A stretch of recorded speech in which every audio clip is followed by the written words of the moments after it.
Bon, ok, je commence. Bonjour, nos chers auditeurs, j'espère que vous allez bien. Aujourd'hui, nous allons accueillir une invitée très spéciale avec qui nous allons parler de la dépendance de la drogue. Bonjour, Mégane. Salut, merci de m'avoir invité à ton podcast, Larry. Cela m'a beaucoup intéressée après avoir vu ta chaîne YouTube. Cela me fait un grand plaisir. Maintenant, je vais te poser quelques questions sur le sujet. Vas-y. On veut savoir toutes tes réponses. Donc, première question, quand penses-tu de la dépendance à la drogue chez les jeunes d'aujourd'hui? C'est sûr que de commencer à un très jeune âge, c'est vraiment pas l'idéal, en fait. Puis c'est très triste parce que avant 21 ans, dans le fond, ton cerveau est tout le temps en développement. Puis ça peut vraiment affecter ton cerveau, toutes tes cellules et tout. Puis, ben, en fait, ça l'affecte vraiment beaucoup aussi physiquement.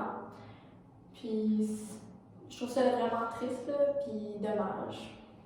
Ouais, surtout que le cerveau à notre âge, il se développe beaucoup. Il n'est pas terminé de se développer. Donc, je vais te poser la prochaine question. Toi, comment tu réussis à arrêter ta consommation de la drogue?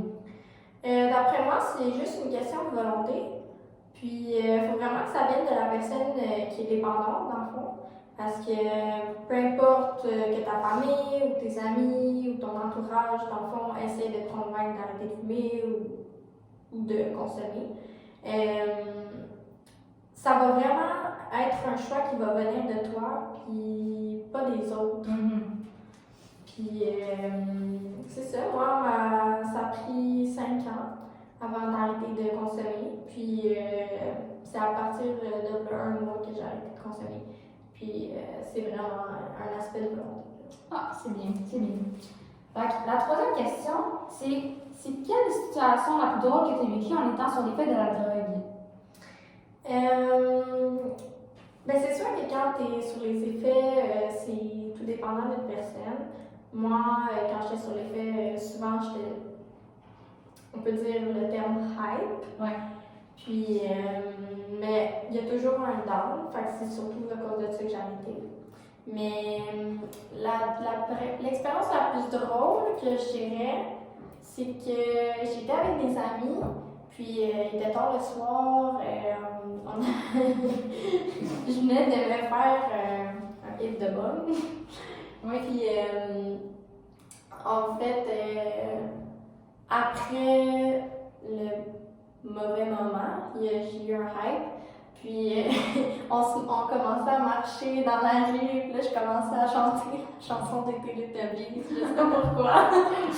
Puis là mes amis ont juste embarqué avec moi, puis c'était juste vraiment drôle. Je sais pas si on a dérangé les voisins, mais c'était très drôle. Je pense pas que tu t'en soucies à ce moment-là, hein? Non, c'est ça. Il y a plein de moments comme ça que c'est drôle, mais que nécessairement que tu t'en rappelles pas tant non plus. Donc, la cinquième question, c'est as-tu déjà vécu un bad trip? Un bad trip, c'est un peu comment que tu vis mal l'effet de la drogue. Donc, toi, as-tu déjà vécu un bad trip? Oui, plusieurs. Mais ça m'a pas affecté d'arrêter d'en prendre, disons-moi. Mais parce que souvent, mes bad trips se viraient en bon trip après, comme un 15 minutes environ. Puis, mon pire bad trip que j'ai fait, justement, c'était la fois que j'étais avec mes amis qui chantaient les Teletubbies. Mais c'était vraiment après d'avoir fumé, j'étais plus capable, je sentais plus mes membres de mon corps en fait. Puis j'étais plus capable de bouger ni de parler. J'étais vraiment comme paralysée. C'était vraiment étrange, je pensais vraiment tout. À chaque fois que je fermais mes yeux, on dirait que ça reculait, puis j'avais vraiment l'impression que j'allais mourir, en fait. Puis je sentais mon cœur tellement rapide. Puis j'essayais de dire, genre, aidez-moi, mais ça sortait vraiment pas, c'était vraiment pas drôle. Puis mes amis arrêtaient pas de me dire, qu'est-ce qu'il y a, puis j'étais juste pas capable de répondre, en fait. Puis il a fallu que mes amis m'aident à descendre 5 marches. Ça a pris 10 minutes à descendre. Parce que je pensais que j'allais mourir à chaque marche que j'ai dessus. Ah, c'est sérieux, hein? Ouais. Bon, très bien. Donc, la sixième question, c'est à quel âge as-tu commencé à consommer et avec qui pour ta première fois? J'ai commencé à consommer à 13 ans. Puis j'étais avec mon frère. C'est sûr que il m'a pas tant influencé, mais un petit peu dans un sens. Mais vraiment, la plus grande décision, c'était vraiment par moi-même. que je voulais tester, en fait. Oui. Puis ça s'est viré que c'était plus des tests de dépendance. Ah, ok, parfait. Donc, tu m'as un peu donné ta réponse, mais est-ce que quelqu'un t'a influencé à fumer? J'ai quand même eu, aussi dans ma famille, j'ai une famille qui est un peu là-dedans, on peut dire, drogue ou alcool, peu importe. Fait que c'est sûr que ça m'a tout le temps, en étant jeune, influencé à vouloir essayer. Mais vraiment, cette décision venait vraiment de moi-même, en fait. La plus grande décision. Mais ouais. Mais sinon, non. Mais ton entourage, t'as pas mal vu ça Tout le pendant temps, c'est ça. tout le long de ma vie. Fait que ça n'a pas été non plus. C'est bon. Donc, prochaine question, c'est quoi la première substance de drogue que tu as pris pour ta première fois? C'était de la marijuana, en fait. J'ai pas pris aucune substance chimique dans ma vie. Je prends que du naturel, on peut le mettre en parenthèse. Mais oui, c'est ça. C'était de la marijuana, excusez.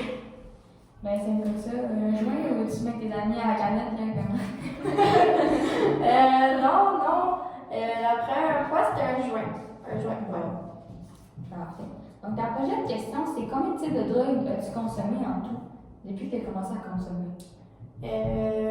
On peut dire 3 types de drogues.